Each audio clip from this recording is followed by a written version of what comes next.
Good morning from sunny Florida, everybody. Welcome to Whole Wellness with Ann. Doing something a little bit different this morning, and hopefully you enjoy this random smattering of videos that I've taken from my vacation in the last week or so. And they're all over the place. They're videos I took of all different activities and things that I've been doing. Today's topic, though, is about relationships. I was pondering, as per usual, the other day about how nobody is immune from conflict in their relationship. Sort of doesn't matter if it's a spouse, a boss, a friend, or even a parent, any sort of relationship that you have with another person where there might be a level of intimacy or connection that you're concerned about the conflict. And I'm not talking about disagreements or arguments over chores or political issues or who's picking up the tab. That's the kind of stuff that happens in every healthy relationship. Simply because in any relationship, we're two separate individual people with different personalities, interests, priorities, and so on.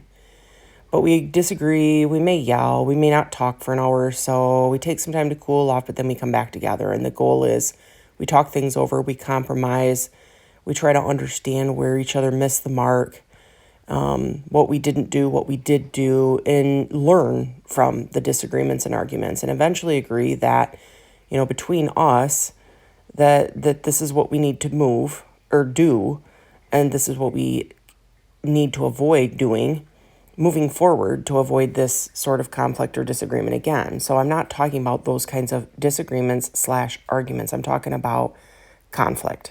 Knock down, drag out. There's just something about this person that no matter what we do, it seems like no matter how hard we try, for some reason this person can't meet us in the middle. We can't make them happy. Nothing we do is right. It's persistent. And we fight about the same things over and over and over again. And the arguments never seem to get better. The conflict, I should say, not to be confused with what I mentioned a few minutes ago about arguments and disagreements. But this conflict does not seem to get better. It does not seem to change. It does not seem to evolve. You don't seem to grow closer or intimate with that person. The arguments about the conflict about this with this person just grows and grows and grows and seems to never change and never evolve and never get better. In fact, you may feel like you're pulling your hair out, like you're banging your head against the wall, like you feel like you're doing all the work to make things okay between the two of you.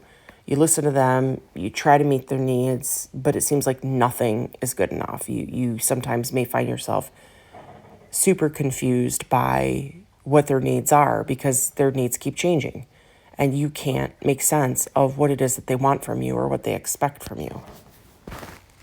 But here's the thing, and it's really very simple. There really is and truly is nothing at all that you can do to help or fix an unhealthy person.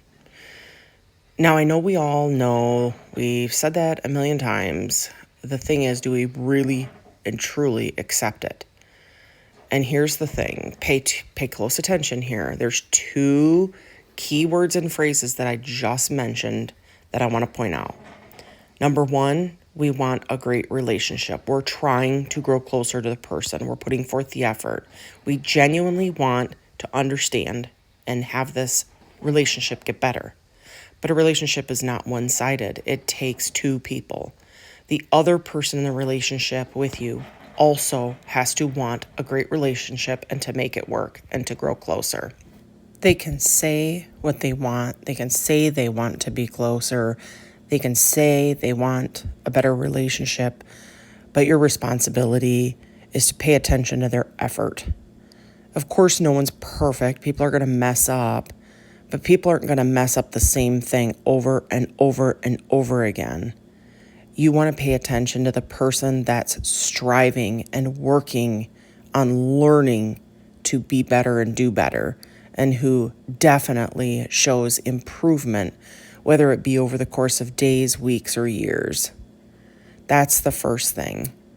Number one, in review, making sure that the person we're in a relationship with, that their intent in making the relationship better matches our own intent, and effort.